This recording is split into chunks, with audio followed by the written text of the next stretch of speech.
Potong, tunggu apa lagi?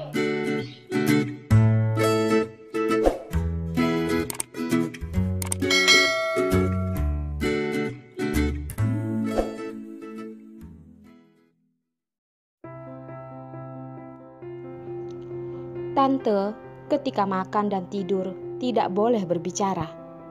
Bab 92. Sudahlah, kalau begitu kalian jaga baik-baik rahasia kalian. Cepat ke sini, makan. Darlene pun tersenyum tidak berdaya. Perlina pun kembali cerita seperti biasanya, menarik Derek yang dengan wajah polos berjalan ke arah meja makan. Perlina menatap makanan yang harum dan menggoda di atas meja makan, bersorak. Darlene, ada apa denganmu hari ini? Memasak begitu banyak makanan enak. Aku pikir besok membawa makanan ke kantor. Kebetulan ruang istirahat ada kulkas, tidak takut rusak. Dan aku melihat ada banyak rekan kerja yang juga membawa makanan.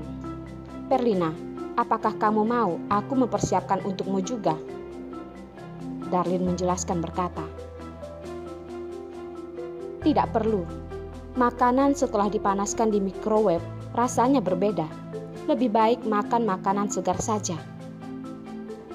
Perlina langsung menggunakan tangan mengambil tahu 4 musim dan memasukkannya ke dalam mulutnya.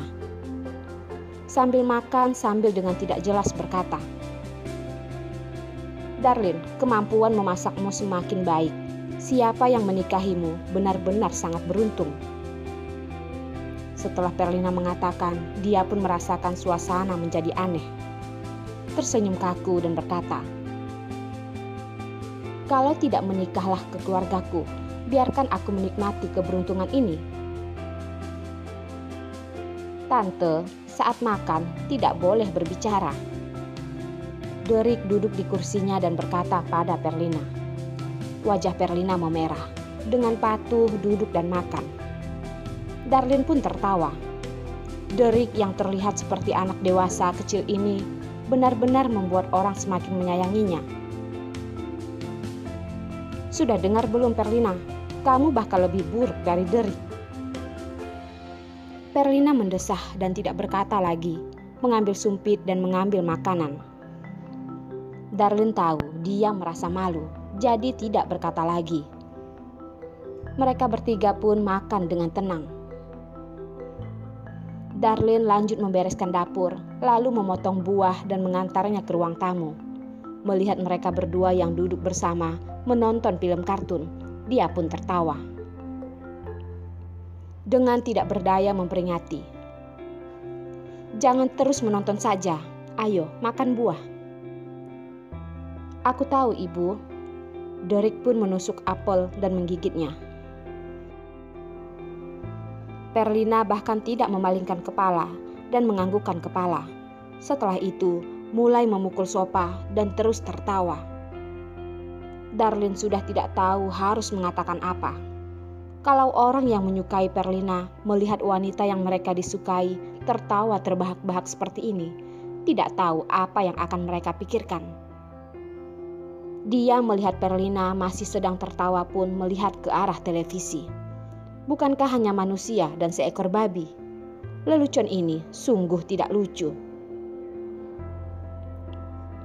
Tante, air liurmu bahkan sudah muncrat keluar.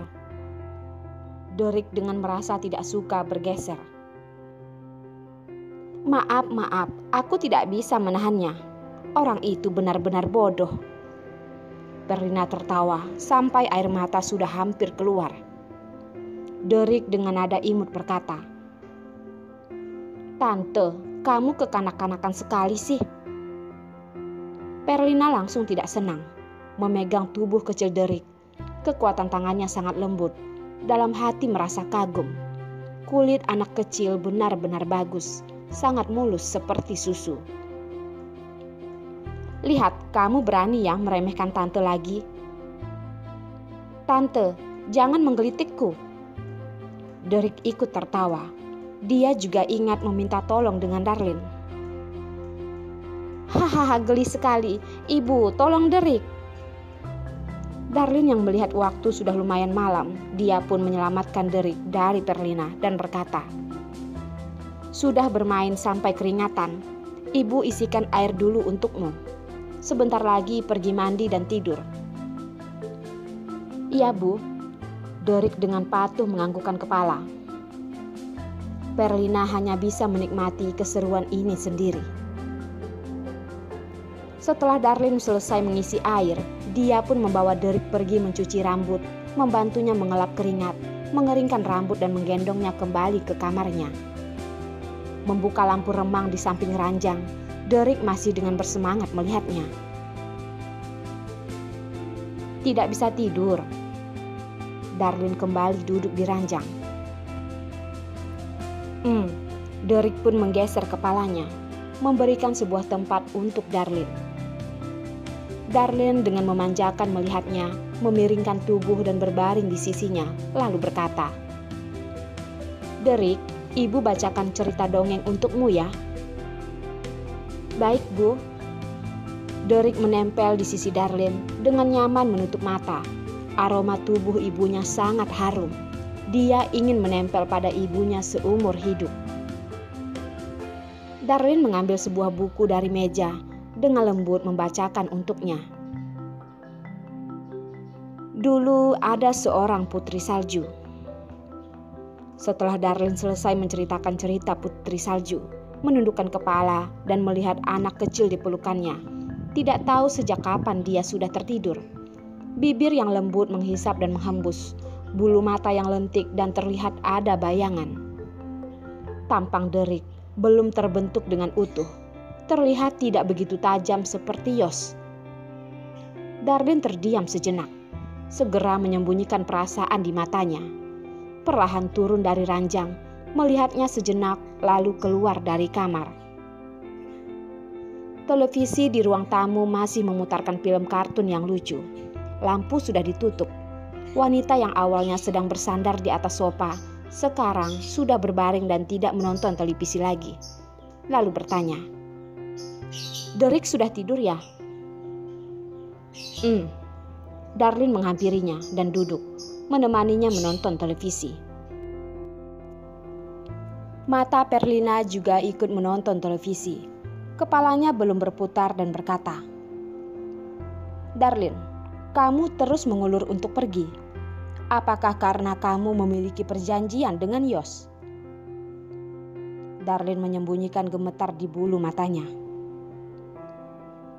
"Perlina, kenapa kamu berpikir seperti itu?"